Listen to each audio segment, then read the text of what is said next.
근데 이제 여름 수련회를 갔습니다. 근데 이제 그 교회 중고등부가 여름 수련을 갔는데 뭐 담당 지도자가 없으니까 담임 목사님 같이 가셨어요. 담임 목사님이 가시고 기도교육자로 그다음에 담당 부장님이 가시고 또 회장이 담임 목사님 아들이었는데 회장이 이제 진도시 여름 선생님들과 함께 이렇게 갔어요. 열심히 은혜 받고 그랬어요. 근데 저녁을 먹고 시간이 좀 남았나 아니면 저녁 시간 전이었던 저녁 먹고 시간이 좀 집회까지 시간이 좀 남았어요.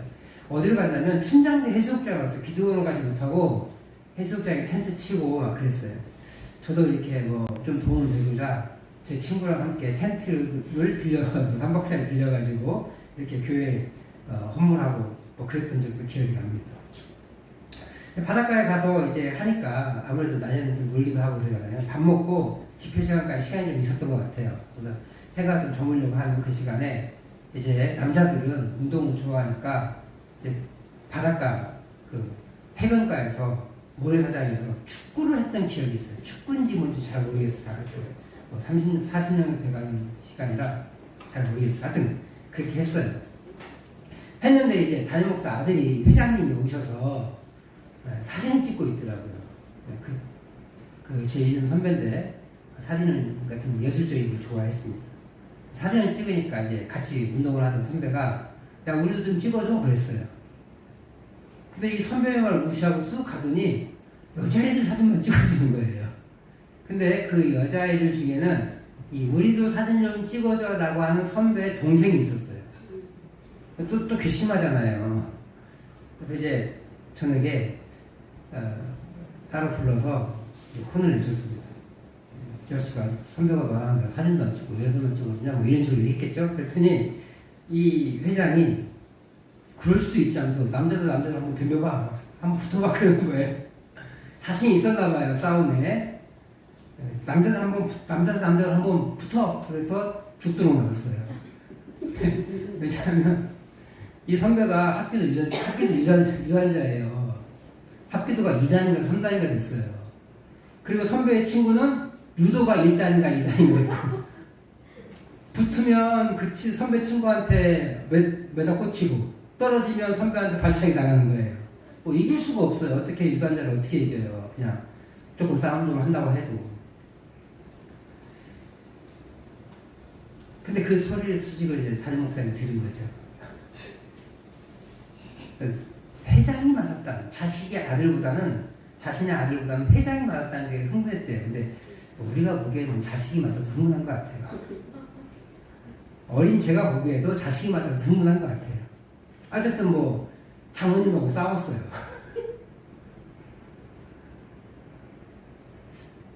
장모님하고 싸우고 막 그런 일이 벌어지니까 좀 이렇게 걱정이 되잖아요.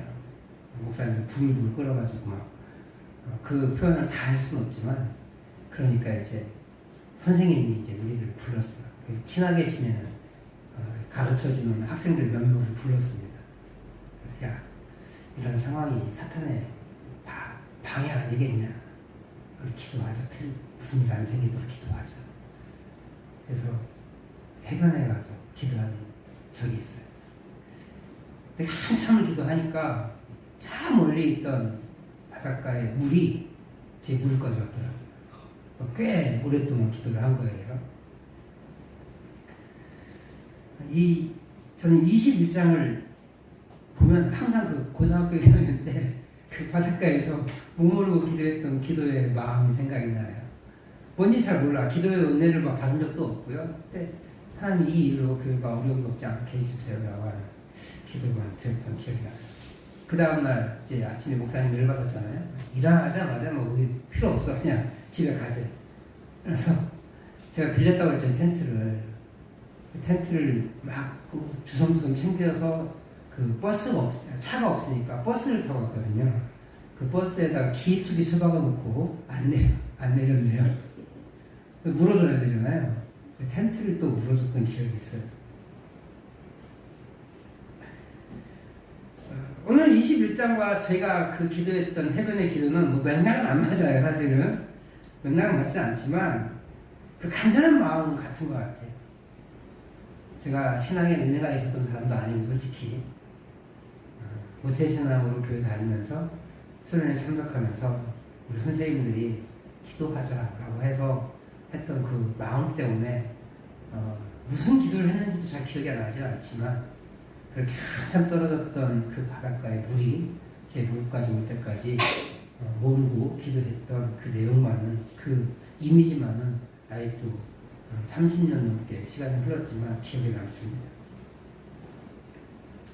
오늘 21장 5절은요, 사실 바울 사도와 두로의 성도들이 만났어요. 두로라는 그 도시에 성도들이 만나서 헤어지면서 서로를 위해 간절히 기도하는 장면이에요. 사실 바울 사도와 이 두로 성의 이 도시의 성도들은 일면식이 없어요. 제가 온 지 얼마 안 돼서 그 순례하는 목사님 한 분 찾아오신 적 있잖아요. 그런 지경이에요. 사실 그 목사님 좀 굉장히 괘씸해요.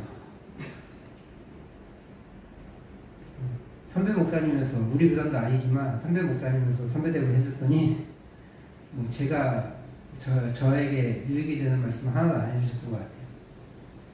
그래서 그 말씀들을 내가 다른 목사님께 나눴더니 속상한 마음을 강단을 함부로 내주는 거 아니라고 그렇게 이야기하시더라고요. 가르쳐 주시더라고요.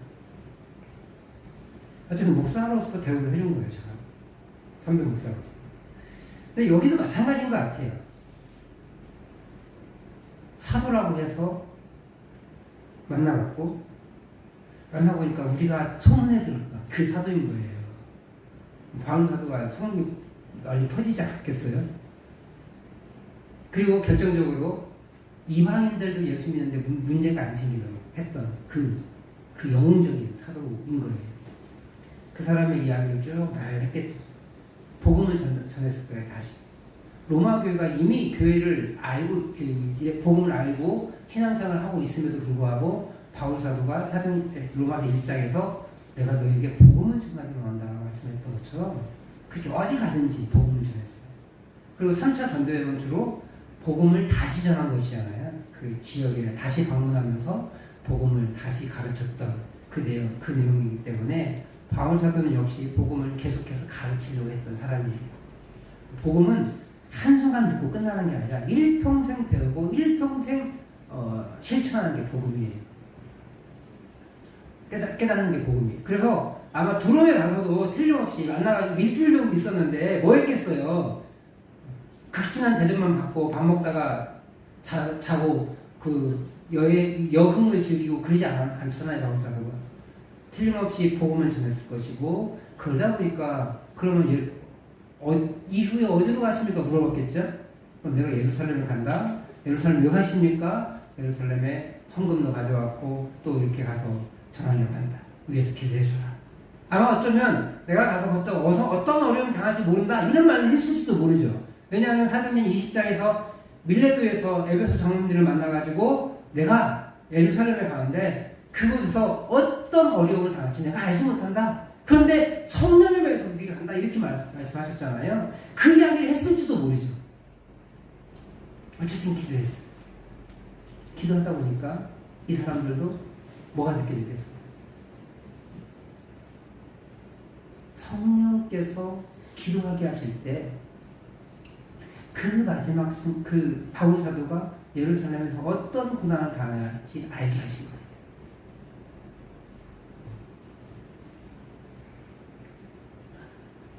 그러다 보니까 그 마음이 그들에게 전달이 된 거죠.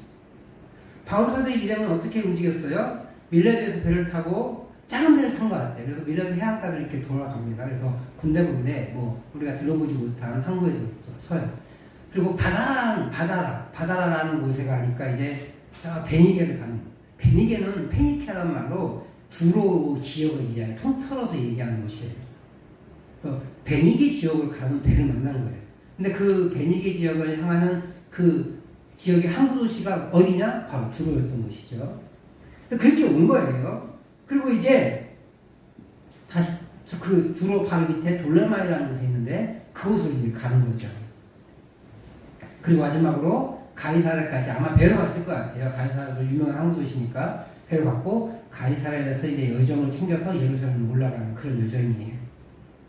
근데 두로에서 짐을 풀어야 돼서 일주일간 머물러 있는데 사도가 성도를 찾는 거예요. 사절 말씀 그것이 기록되어 있는데 사절 말씀을 일주일 시대의 시간을 한 절로 압축했어요. 사절 말씀을 같이 한번 읽어보도록 하겠습니다. 시작. 제자들을 찾아 거기서 이래를 머물렀더니 그 제자들이 성령의 감동으로 바울더러 예루살렘에 들어가지 말라 하더라.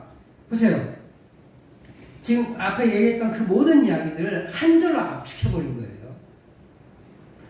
근데 이래를 머물면서 여런저런 얘기를 나누고 함께 기도했겠죠. 근데 성령의 감동으로 바울 사도가 에게 예루살렘에 들어가지 마십시오라고 얘기하는 거예요.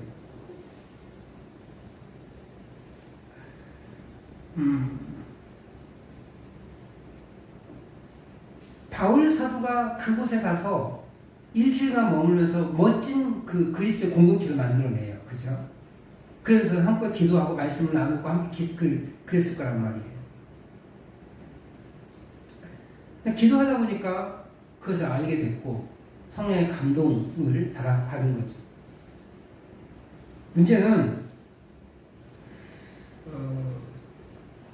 왜 갑자기 성령의 감동으로 예루살렘에 가지 말라고 했을까? 바울은 가고 있는데.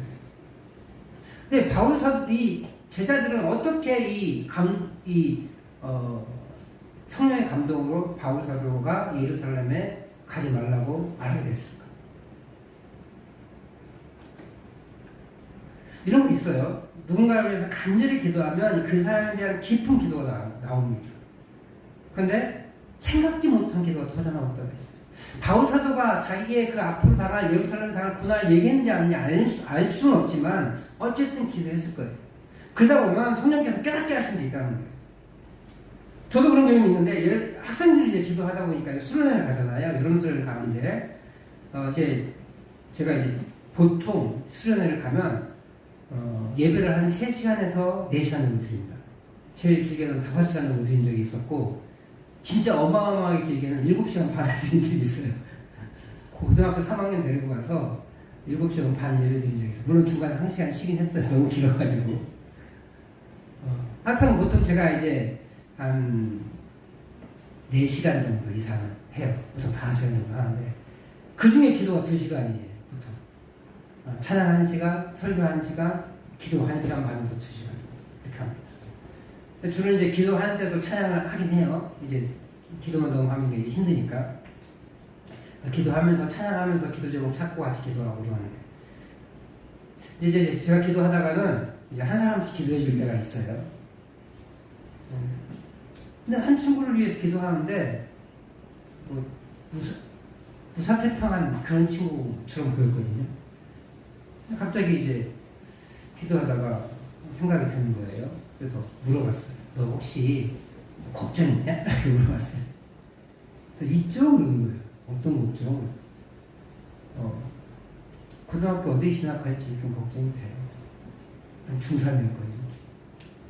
네, 하나님께서 자꾸 걱정하지 말라는 기도를 시키셔서 한번 물어본 거다. 주님께서 인도해 주실 거다. 그런 마음이 있네. 라고 하면서 위로하고 고민했던 적이 있어요. 깊은 기도는요, 기도의 내용을 바꿀 수가 있어요. 내가 표면적으로 하는 기도, 저는 그 친구를 기도할 때 물론 다 편할 것이고 그렇게 하나님 복 주시고 은혜 주시고 뭐 이런 기도 했단 말이에요. 근데 갑자기 안심하라 뭐 이런 기도가 나오는 거 보니까 좀 이상한 거죠. 제가 그래서 물어본 거예요. 전 상황까지 다 알게 하시진 않으니까 제가 기도하는 내용을 하나님께서 깨닫게 하시고 그 깨닫게 하신 내용 때문에 궁금증이 생겼다는 걸 물어볼 수 있는 거죠. 방언 기도가 참 좋습니다. 내가 하는 기도가 아니라 성령께서 하는 기도이기 때문에 그렇습니다. 그래서 무제한으로 할 수 있어요. 한국말로 기도하면 얼마 못 가죠. 그죠? 자세히 기도하지 할지 못하면 같은 말만 반복적으로 할 겁니다. 방언으로 기도하면 그렇게 계속해서 무제한으로 기도할 수 있어요. 무엇보다 꼭 필요한 기도를 하게 됩니다. 문제는 성령께서 하시는 기도라 나는 공허해져요. 내가 하는 기도가 아니고 그 말을 알아들을 줄 못하기 때문에 나는 공허해집니다. 그래서 기도하는 것 같고 막 그래요. 그러니까 방언으로 기도할 때 공허해짐을 막을 수 있는 방법이 있어요. 일단 통변을 받는 겁니다. 통변의 은사를 받는 게 제일 좋은데 또 누구에게 주시지 않거든요. 그래서 누군가에게 통변을 받아야 돼요. 근데 뭐 내 옆에 통변이 있으라는 부장은 또 없잖아요. 근데 그 모든 것을 해결할 수 있는 방법이 있어요. 무슨 방법이냐면 조금 힘든 방법이긴 한데 정신은 집중하는 거예요. 방언으로 기도하니까 되는 대로 나오는 대로 랄랄라 하는 게 아니라 그 내용이 그 똑같은 말처럼 나오는 그 영적인 언어가 어떤 내용인지를 고민하면서 집중하면요 내용이 떠오릅니다. 기도 내용 바뀌는 기도 내용 바뀌는 걸 알게 되고요. 처음에는 이 기도를 했다고 생각했는데 알고 보니까 이 기도를 했구나라는 걸 느끼게 되는 거예요. 아까 제가 예를 들었던 것처럼 그런 친구들. 그러면 신기하게도 집중할 기도하면 그 기도에 대한 이해가 돼요. 그럼 공허함을 이겨낼 수 있는 거예요.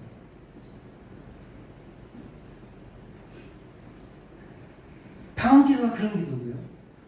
그 기도에 집중했을 때 그런 은혜가 나타나요. 영혼을 위해서 깊이 기도하다 보니까 그 마음까지 알게 해주신 거예요. 그 앞서 그 친구들. 마찬가지로 주로의 성도들도 그랬을 거예요. 사도를 위해서 힘껏 기도하다 보니까 그 마음과 생각을 깨닫게 하시는 거죠. 바울 사도라는 분을 처음 봤지만 소문에 복음을 정말 열심히 전하는 분. 우리가 이방인들임에도 불구하고 우리가 좀 편하게 예수 믿을 수 있게 됐던 분.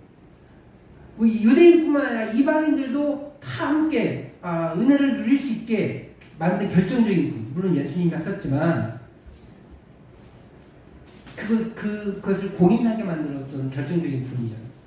그런 것들을 다 알고 들었을 거예요. 그리고 사역도 나눠주고 성령께서 기도하게 하시는데 앞으로 당할 일을 마음으로 깨닫게 하시는 거죠. 그 내용을 깨닫게 되자 두로의 성도들은 바울 사도가 예루살렘 가는 것을 막을 수밖에 없는 거예요. 그래서 그 표현을 성령의 감동으로라고 표현합니다. 근데 이 성령께서 직접 막으셨는지는 잘 모르겠어요.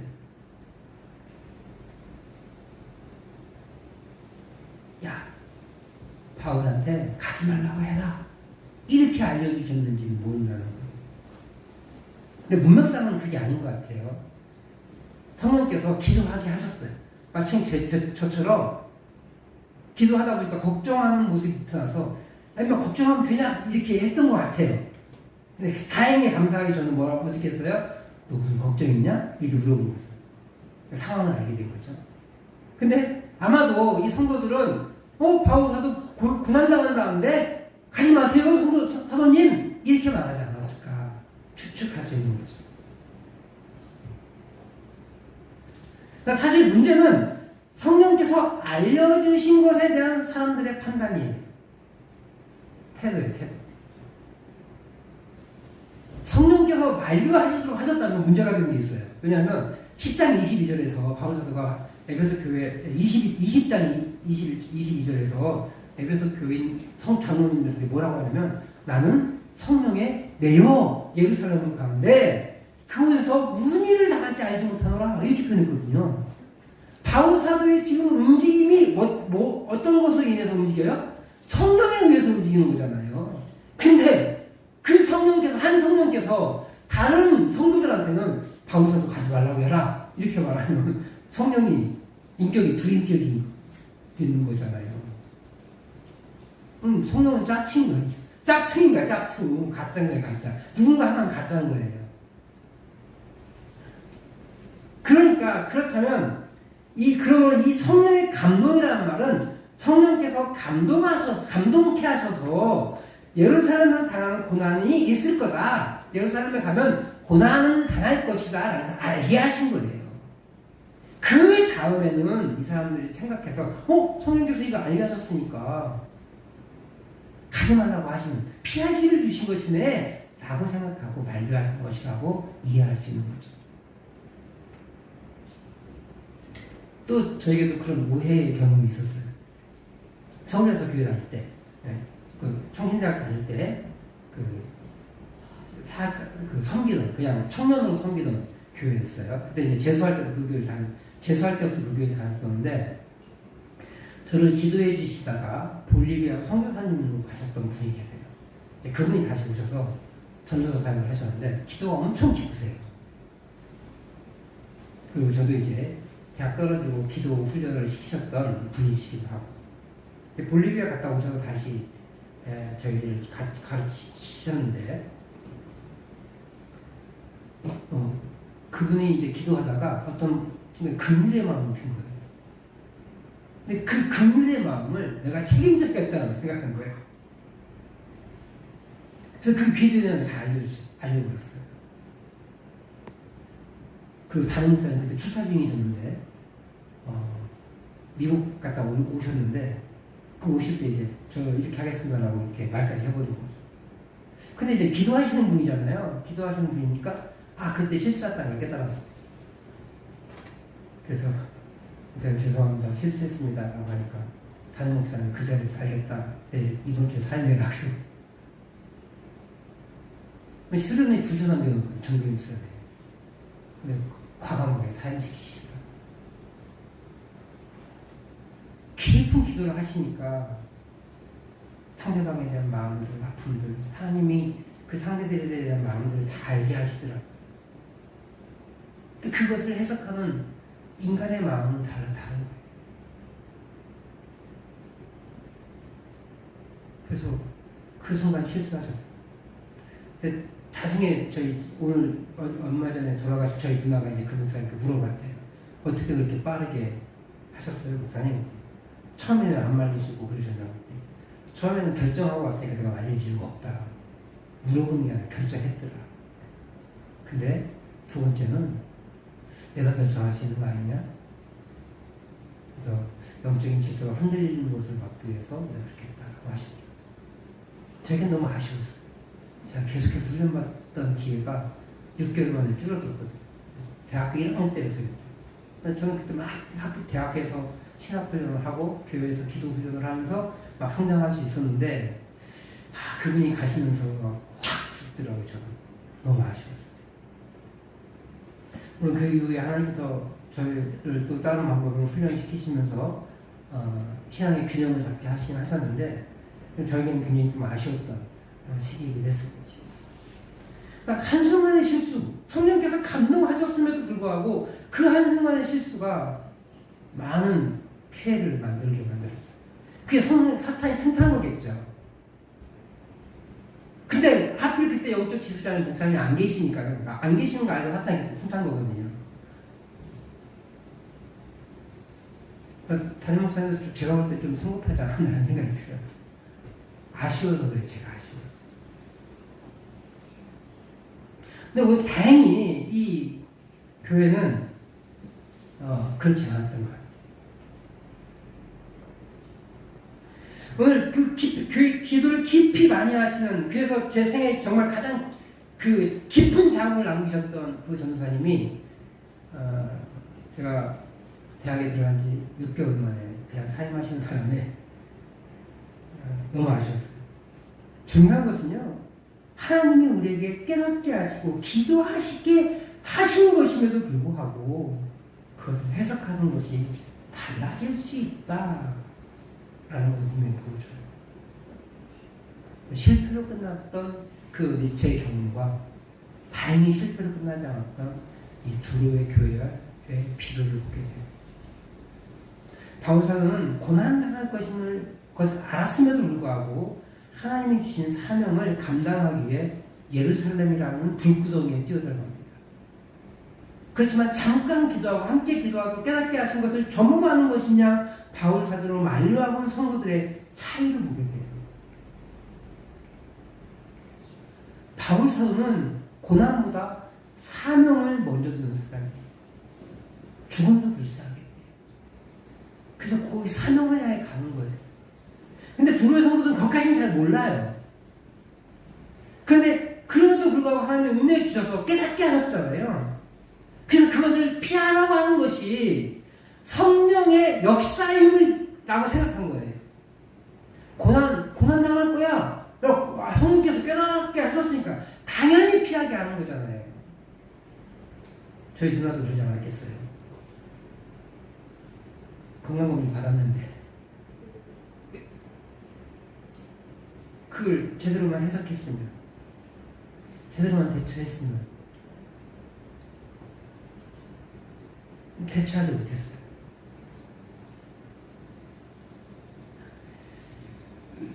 고난을 깨닫게 하시면 고난을 피하게 하신다라고 이 등식이 성립되지 않아요.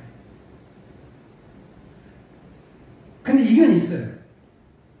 고난을 알게 하셨으니 그 고난을 피하는 게 맞지, 이 하나님의 뜻이지 라고 생각할 수 있지만, 성령께서 피할 길을 주기 위해 알려주기도 하시지만 그것이 아니라 그가 당할 고난을 함께 당하고 함께 기도하기 위해 알게 하시는 것일 수도 있다는 거예요.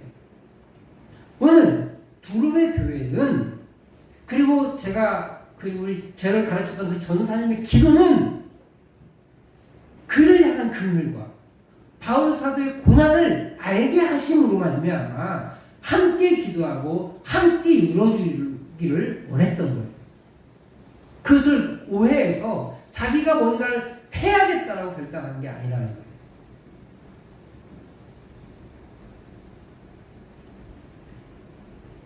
사랑하는 성도 여러분, 고난이라 누구라도요, 사람은 고난을 피하고 싶어요.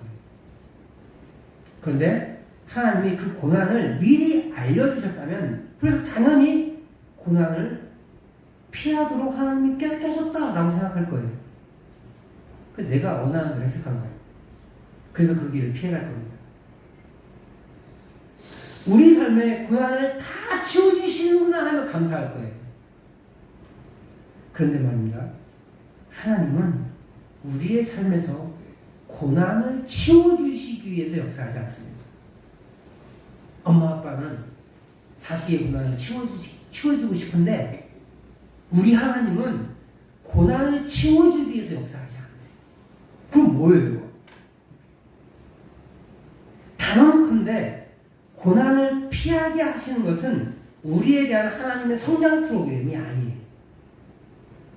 고난이 사명이라면 그 고난을 견디게 하시는 것이 하나님의 우리를 향한 성장 프로그램이에요. 두루의 성도들이 기도하다가 하나님의 뜻을 발견했다는 것은 정말 대단한 일이에요. 그만큼 기도가 깊었다는 뜻이죠. 그만큼 사도를 향한 예정이 남달랐다는 뜻이에요. 그런데 그것을 통해 그 고난을 피하라고 한다라고 한 것은 몇 번이에요? 바울 사도를 무시한 거고, 기도하라고 알려주신 것이지 피하게 하라고 하신 것이 아니기 때문에. 그럼 그거 어떻게 알 수 있을까요? 고난을 피하는 게 능사는 아닙니다. 그리고 분별해야 돼요. 이게 고난이 사명인지 단순한 고통에 지나지 않는지를 분별할 줄 알아야 돼요. 단순한 고통에 지나지 않는다면 피할 수 있을 때 피해야 되죠. 저희 누나처럼 못 피했어요. 근데 그것을 이제 우리는 당한 다음에 사명으로 연결시키고 있는 거예요. 연결시키려고 하고 있어요. 그것도 이것이 우리에게는 고난이죠. 누나에게 고난은 피하지 못했어요. 누나의 고난은. 그건 피할 수 있는 것인데 못 피했어요. 근데 이제 그것이 우리에게 고난이잖아요. 누나는 이제 죽었으니까 끝이니까. 천국에 가서 뭐 영원 하나님과 행복하게 보내고 있겠죠. 근데 우리에게는 고난이에요. 누나를 못 보니까. 근데 이제 그것을 우리도 고난으로 끝내는 것이 아니라 사명과 연결시키고 싶은 거예요. 그 나머지 작업을 저희가 지금 저희 가정이 하고 있어요. 단순한 고통에 지나지 않는다면 피할 수 있을 때 피해야 돼요. 그러나 하나님의 사명 앞에서라면 그것을 피하는 것은 요나가 니느웨로 가라 하니까 다시 또 돌아오는 거와 똑같은 거예요. 그렇다면 이 고난이 우리는 사명인지 고통인지 분별할 줄 알아요. 어떻게 분별해요? 문제는 그걸 모른다는 거예요. 이게 고통인지 사명인지. 우리의 미래를 알 수 없기에 사명인지 고통인지 분별하기가 어려워요. 그냥 고통일 뿐이에요. 고난일 뿐이에요. 피하고 싶을 뿐이에요. 분별하기 어려우니까 우리는 단순히 이 사건만 바라보지 않고 전체를 바라보는 시각이 필요한 겁니다. 이 전체를 바라보는 시각은 어디서 만들어지냐? 하나님과의 계속된 교통, 지속된 관심에서만 가질 수 있어요. 우리가 하나님과 계속 교제하고 내가 맡긴 일들에 대해서 기도하며 대처할 때 이 분별의 눈이 열려지는 거예요. 사랑하는 성도 여러분, 고난을 피하려고만 말고 그 고난의 의미를 파악하려고 하셔야 돼요. 내게 닥친 이 고난, 우리 누나의 죽음, 재산의 상실, 건강의 악화, 자녀의 고통 등이 어떤 고난이라도 그 고난의 의미가 뭘까? 하나님이 이 일을 통해서 하시려고 하시는 것이 뭘까? 고민하고 기도해야 돼요. 나 이렇게 했으니까 이제 안 해. 뭐 이렇게 치면 지금은 편해요. 안 하니까. 근데 하나님이 어린아이로 놔두지 않거든요.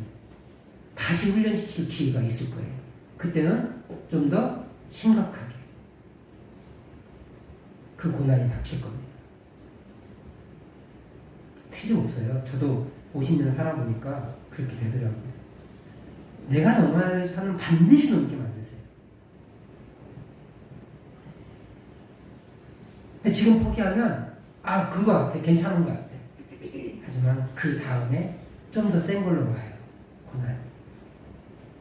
왜냐하면 이게 사명이라면 하나님이 이 고통을 통해서 성장시키고 발전시키고 하나님의 사명의 길을 갈 수 있도록 준비하는 과정이기 때문에 하나님도 포기할 수가 없거든요.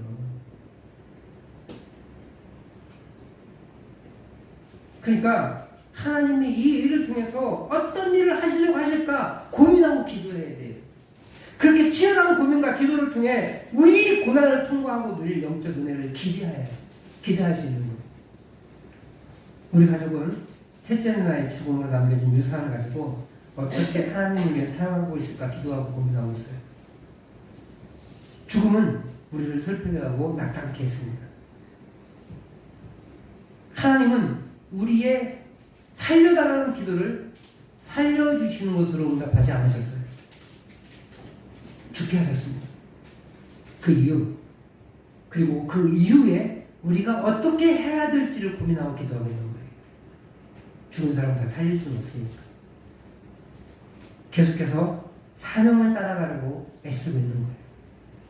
오늘 두로의 성도들도 그렇게 고난의 뜻을 파악하고 바울 사도의 마음과 하나님의 마음을 알아냈어요. 처음에는 성령의 감동을 받아가지고 그것을 이해하기를 고난을 피하라고 사인이라고 생각한 거예요. 그래서 가지 마십시오라고 말했지만 이제는 바울 사도와 그 일행이 하나님의 뜻을 받아 고난을 향해 가야 한다는 것을 깨달았어요. 그래서 그들은 바울 사도를 보내는 것이 편치 않았음에도 불구하고 간절히 기도할 수밖에 없었어요. 일주일이 아마 순식간에 지나갔을 거예요. 그리고 떠나는 시간이 다가왔어요. 두로의 성도들은 아내와 장어들까지 나와서 그 이름을 배우니 어디서 하면 돼요? 교회에서 잘 가세요. 안녕히 가세요. 인사하면 돼요. 근데 그럴 수 없었어요. 성문까지 나와서 안녕히 가세요 해도 됐어요. 근데 그럴 수 없었어요. 배 타는 데까지 간 거예요. 왜요? 편안한 길이 아니잖아요. 고난의 길이잖아요. 안 갔으면 좋겠잖아요. 가서 죽을지도 모르잖아요. 그런데 보내야 하니까 안타까우니까 교회에서 인사하지 못한 거예요. 성문에서 인사하지 못한 거예요. 배가 서 있는 그 항구의 해변까지 갈 수밖에 없었어요. 모래세상에 있었을지 모르죠. 21장 5절에 그 모습이 보여주고 있는데 같이 읽어보도록 하겠습니다. 21장 5절 말씀 시작. 이 여러 날을 지낸 후 우리가 떠나갈새 그들이 다 그 처자와 함께 성문 밖까지 전송하거늘 우리가 바닷가에서 무릎을 꿇어 기도하고. 여기서 우리는 바울사도와 일행들이에요. 바울사도와 일행들이 이제 계속 오니까 마지막 순간에 무릎을 기도한 거죠. 그러면 뭐 그 배웅하는 성도들은 어땠겠어요? 사도가 무릎을 꿇었는데 같이 무릎 꿇지 않았을까요? 그것에서 기도한 거죠. 기도의 내용과 기도의 형식은 나타나지 않아요. 뭐 울며불며 기도했는지 아니면 짧게 기도가 끝났는지 알 수 없지만 그 간절한 마음이 있는 게 분명하잖아요.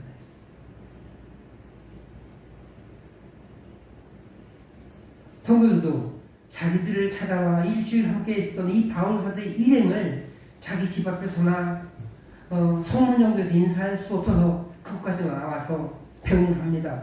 그리고 사도들 일행이 무릎을 꿇고 기도하자 그들도 함께 무릎을 꿇고 간절히 기도합니다. 그래서 두루의 성도들도 바울 사도의 여정을 축복하고 있음을 이 본문을 통해서 알 수가 있어요. 사랑하는 성도 여러분, 고난에 집중하면 실패하게 돼 있어요. 하지만 사명에 집중하면 우리는 이 고난도 감사가 될 수 있는 거예요. 그러므로 우리의 시선을 주의 영광에 돌릴 수 있기를 축복합니다.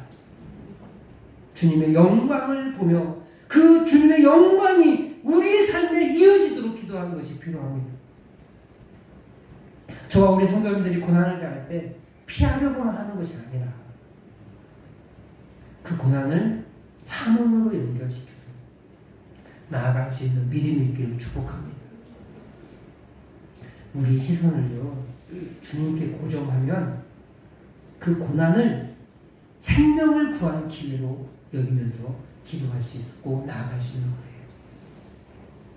그럼 우리의 사명을 완수할 수 있는 거죠.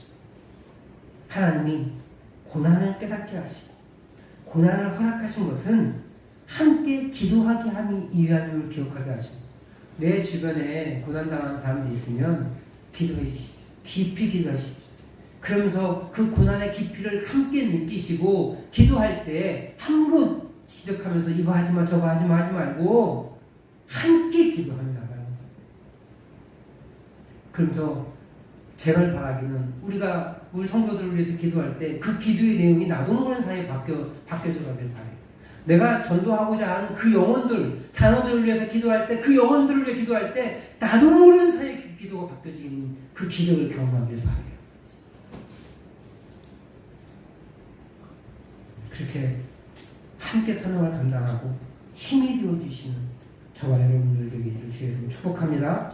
그리고 고난 앞에 주눅들지 말고 당당히 고난이라는 사명을 완수해 나가시는 우리 성도님들 되시길 다시 한번 주의 이름으로 축복합니다.